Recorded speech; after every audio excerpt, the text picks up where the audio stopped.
bienvenue sur Bloc Moteur, vous êtes avec Alex et on se retrouve aujourd'hui pour une vidéo d'une première d'une longue série sur un sujet précis. En effet, jusqu'à la fin de l'année, on va s'attarder sur un projet et une voiture. Mais avant toute chose, si vous aimez bien nos vidéos, pensez à vous abonner à la chaîne YouTube, à activer les notifications, à commenter, à liker et à partager. Mais quel est ce projet? Eh ben, je passe tout de suite de l'autre côté de la caméra. Bah non, en fait non. Vous le voyez là? C'est une Ibiza. Ibiza 6K2 verte, vous connaissez la orange, vous l'avez déjà vu sur la chaîne. Cette voiture, c'est un don d'un ami qui me l'a donné et qui m'a dit refais-la, il y a un problème moteur, elle est pour toi. Et en fait, bah, de la récupération jusqu'à sa remise en route, et peut-être même plus, si elle roule, surprise, parce que là, elle n'est pas encore roulante au moment où je vous parle. Ouais, c'est bizarre, hein. Est-ce qu'elle a roulé, pas roulé entre deux? Mais il y a un truc qui fait que là, je peux pas rouler. Je vous expliquerai, vous verrez, j'ai fait le boulet. Donc vous allez voir les étapes de restauration. On va déjà commencer par la récupérer, la diagnostiquer, s'attaquer au moteur, parce qu'il y a un problème moteur. Donc vous savez quoi? Ben, on va tout de suite passer à la vidéo commentée. C'est parti, let's go. Donc là on va changer la batterie pour essayer de démarrer avec la batterie, une batterie à l'arrache. Et tu la refixes pas l'autre. Tu la poses comme ça, toi. Ouais, ouais, je te connais, toi, avec ta manette tout fixé. Ah, là, c'est barré. Bon. Ça se retrouve, mon fils. Donc en fait, on va mettre une batterie un peu moins puissante. Celle-là, c'est une... je sais plus combien, mais... on va mettre moins puissant, mais j'espère que ça démarre.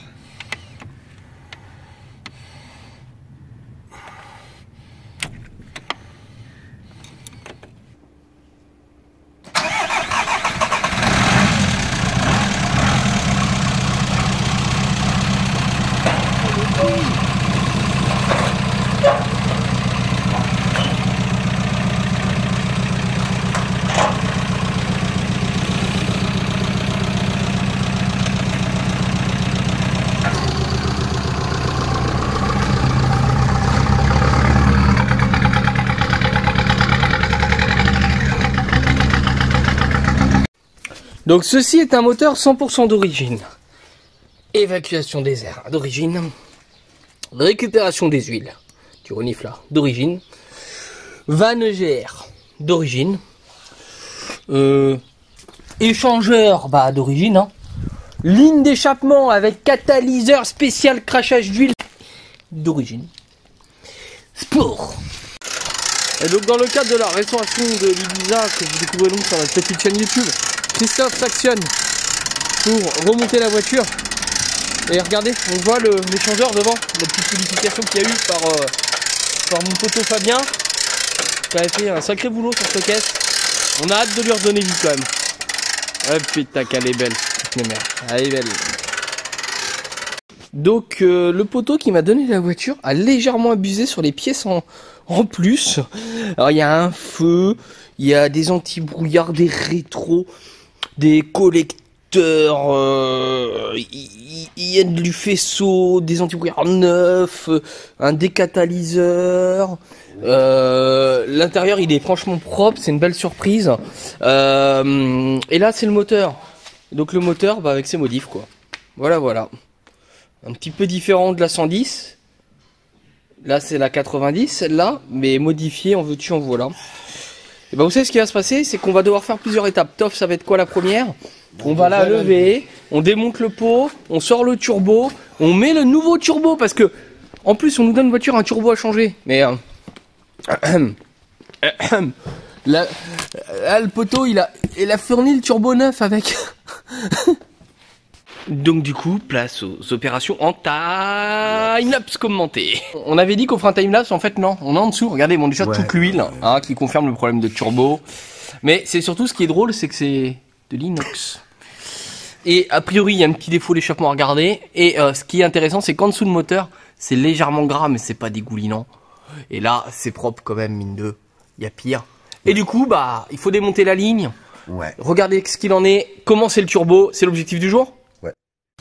Et donc nous voilà sur le timelapse commenté avec le début de démontage de l'Ibiza verte. En effet, l'huile sortait de tous les raccords d'échappement, signe que l'huile passait à travers le turbo. Donc bah ça peut pas le faire. Et je peux vous dire une chose, vous remettiez de l'huile, vous rouliez 5 minutes, vous avez perdu, mais limite la moitié de l'huile moteur, tellement la fuite était importante. Donc là, effectivement, il y avait une opération très conséquente et nécessaire de démontage de l'échappement, déjà pour le nettoyer, parce que si vous remontez un nouveau turbo que vous démarrez en l'état, comment vous pouvez deviner que le turbo est bon ou mauvais? Donc il fallait effectivement remettre un maximum au propre l'ensemble. C'est pareil, tout le circuit qu'il y a autour, il va falloir vider l'échangeur, vider tout ce qui est durite d'échangeur, etc. Puisqu'il doit y avoir de l'huile partout dans le moteur. C'est tellement conséquent comme fuite, la panne est tellement conséquente que il y a quelque chose à voir. Mais il y a une question qui se pose. Si c'est pas le turbo, qu'est-ce que c'est? Alors déjà, on va voir est-ce qu'il y a le turbo ou pas qui a un problème. Ça va être la première surprise et ça va être le premier verdict qu'on va avoir juste après, en fait, ni plus ni moins. Donc là, Toff est en train de démonter tout ce qui entoure le turbo et l'échappement afin d'accéder à la zone de turbo. Ça va être une étape essentielle. Donc le temps de cette étape, on vous laisse en timelapse audio.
Alors que le timelapse de mon remontage turbo tourne, là en fait on a vu que c'était les mêmes arrivées, les mêmes turbines, l'arrivée d'huile, sortie d'huile, tout ce qui va avec, c'était bon. La seule différence qui changeait, c'est là au niveau de l'escargot.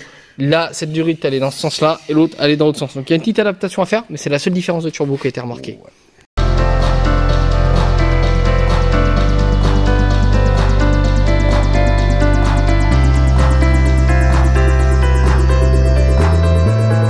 Ah putain, l'escargot tape. L'escargot il tape? Ouais. Ah, c'est pas cool. On essaie de vous mettre une version en vie, en immersion, mais c'est un peu compliqué. Vous avez des gros bras à Toff. Voilà. Hop là. Ce que ça donne. Du coup, Toff il galère à placer le. Ah, putain, c'est lui qui fait chier. Le turbo.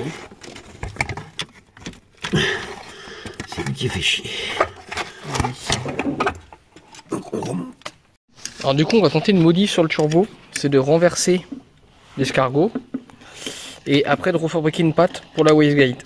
C'est pas gagné, on va essayer de vous mettre un timelapse mais on n'y croit pas trop.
On est en plein décapage du pot.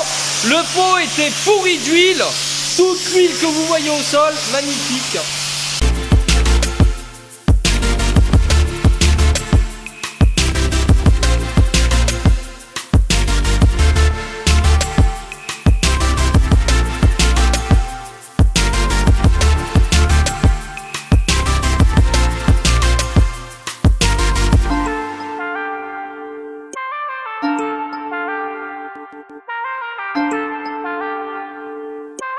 Il va désormais être le temps du remontage du turbo. Donc là, Christophe et Esther étaient sur le champ de bataille afin de lui redonner son nouveau turbo à la patte de wastegate modifiée et à l'escargot retourné. Viendra ensuite, dans un deuxième temps, après le remontage du turbo, le remontage de la voiture. Bon, suite à ça, il se paraît utile d'envoyer la voiture au contrôle technique pour avoir un état des lieux, des réparations sécuritaires à faire pour lui permettre de rouler dans les conditions optimales. Donc là, vous allez retrouver la partie remontage suite au changement de turbo.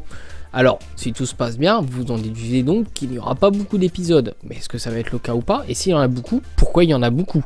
Bon bah, je vous laisse découvrir petit par petit en vidéo ce qu'il en est réellement.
Et là, vous vous demandez pourquoi le bas moteur a été ouvert. Tout simplement qu'en raison des fuites d'huile, on s'est demandé, est-ce que la pompe à huile va bien?